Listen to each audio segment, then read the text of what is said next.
All right, welcome back to the show, everyone. Today, we're not just looking at a piece of art, we're staring into the eyes of a potential nightmare. We're talking about The Anguished Man, a painting that some believe is literally haunted. Haunted might be an understatement, RJ. From what I've read, this isn't just a spooky vibe. People genuinely report some seriously disturbing occurrences around this canvas. Yeah, the core legend itself is enough to give you chills. An artist so consumed by his despair, he mixed his own blood into the oil paints. That's intense. It's a powerful image, isn't it? The idea that a part of the artist, his very essence, is physically embedded in the work. And that's where the paranormal claims really kick in, right? The owners report hearing moans at night from the painting. Which, let's be honest, sounds like something out of a horror movie. My initial thought is always, is there a draft? Is it old pipes? Did someone leave a window open? Oh, Ivy, always the skeptic. But even the most logical among us have to admit that a painting moaning is not exactly a common household occurrence. This isn't just one person reporting it either. The current owner, Sean Robinson, and his family, they've had multiple experiences. Exactly. So, for those who haven't heard the full story, the painting itself is quite striking. It's a very abstract, almost grotesque face, done in dark, somber tones. You can really feel the anguish in it, even without knowing the backstory. And the artist supposedly committed suicide shortly after completing it, which, if true, just adds another layer of tragic, dark energy to the whole thing. It wasn't just paint and blood. It was his last tormented masterpiece. Okay, the suicide detail is definitely a crucial piece of the puzzle. It shifts from random spooky painting to potentially a vessel for a restless spirit, as the theory goes. But do we have any verifiable information about this artist? The name, the date, anything concrete beyond the legend? That's the tricky part, Ivy. A lot of the verifiable history gets fuzzy. It was initially acquired by Sean Robinson's grandmother, who kept it in her attic for years, claiming it was evil. She herself reported the moaning, and even seeing a shadowy figure. When she passed, Sean inherited it, and that's when things really started happening for him and his family. So it's a family legacy of creepiness, basically. And it's not just sounds. Sean has recounted his son being pushed down the stairs, objects falling, doors slamming, even a dark figure standing at the foot of his bed. These are beyond just hearing things. See, objects falling and doors slamming can often be explained by things like structural shifts in a house or even just old, ill-fitting doors.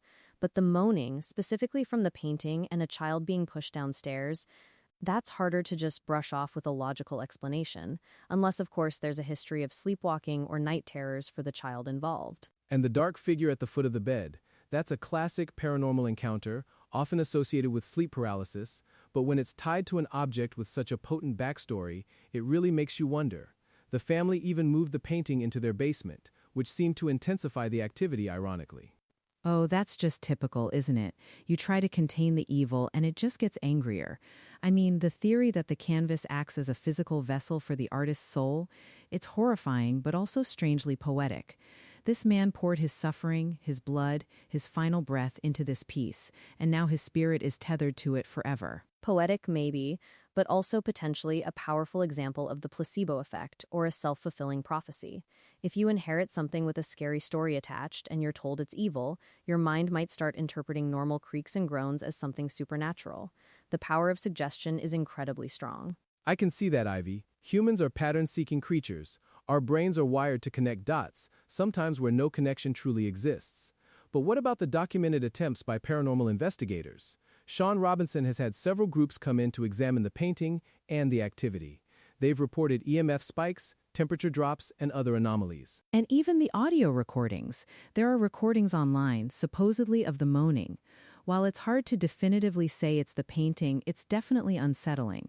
It's not just white noise, it sounds like a human-like lament. EMF spikes can be caused by faulty wiring, appliances, even certain types of rock formations.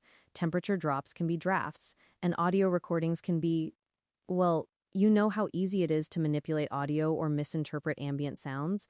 I'm not saying it's definitively not haunted, but a truly scientific, peer-reviewed study would be fascinating. Fair points, Ivy. You're bringing the much-needed dose of realism here. But Zoe, let's play devil's advocate for a moment. If it is haunted, if that soul is trapped, what do you think its intention is? Is it just anguish, or is there something more malevolent at play? That's a terrifying question, RJ. I lean towards anguish. The artist was in such pain that he ended his life. His spirit might be reliving that suffering, echoing it through the canvas he literally poured himself into. It's not necessarily trying to harm, but its presence, its pain, might manifest in ways that are unsettling or even accidentally dangerous to those around it. So, less evil poltergeist and more sad, noisy ghost? That actually makes a bit more sense to me than pure malice. The blood aspect is key there. It's a very personal, intimate connection to the object. It raises questions about the ethics of owning such an item too, doesn't it? If it truly is a vessel for a tormented soul, is it right to keep it in your home? Or should it be, released or handled by experts who can try to help the spirit move on? That's a huge ethical dilemma. Sean Robinson has tried selling it, but buyers back out once they hear the full story. He's even offered to give it away, and people are too scared to take it. So he's kind of stuck with it. Can you imagine inheriting something that literally won't leave you alone and no one else wants it? He could try reaching out to a museum or an academic institution that specializes in folklore or parapsychology. They might be interested in studying it in a controlled environment.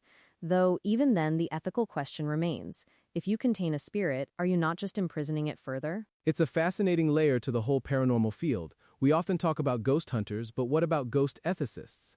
What's the best practice when you believe an entity is attached to an object? Do you try to cleanse it, communicate, ignore it? And the fact that it's art, it makes it even more potent. Art is meant to evoke emotion, to capture a moment, a feeling.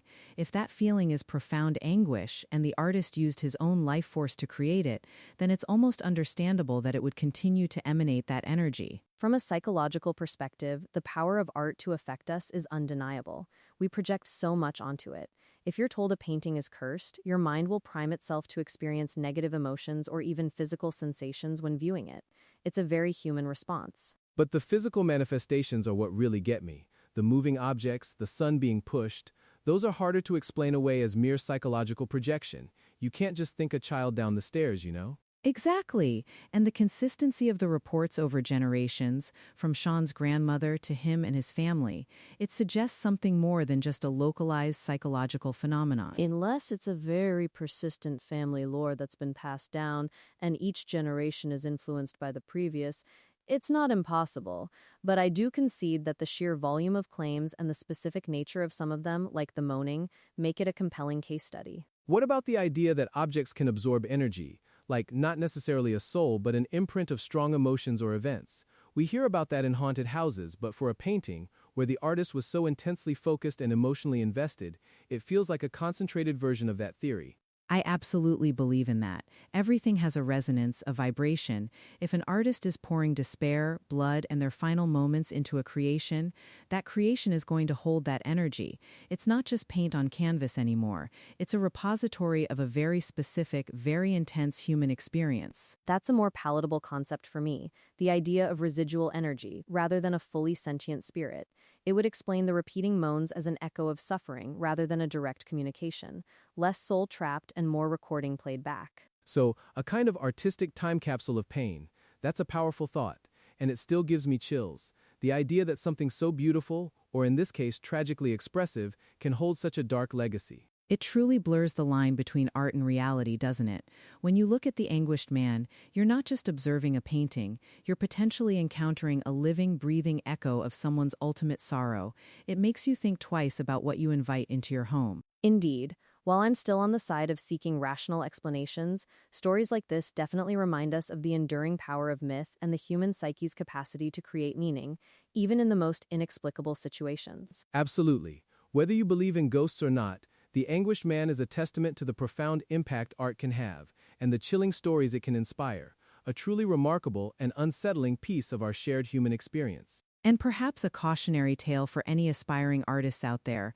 Maybe stick to watercolors for your blood art, just in case. Or just, don't mix blood into your art at all. That seems like a solid rule of thumb. Solid advice, Ivy. On that delightfully morbid note, we'll wrap up this episode. Thank you, Ivy and Zoe, for diving into the dark world of The Anguished Man with me. And thank you all for listening. Stay curious, and try not to buy any paintings with a tragic backstory from a dusty attic. You never know what might moan back. Especially at night. Good night, everyone.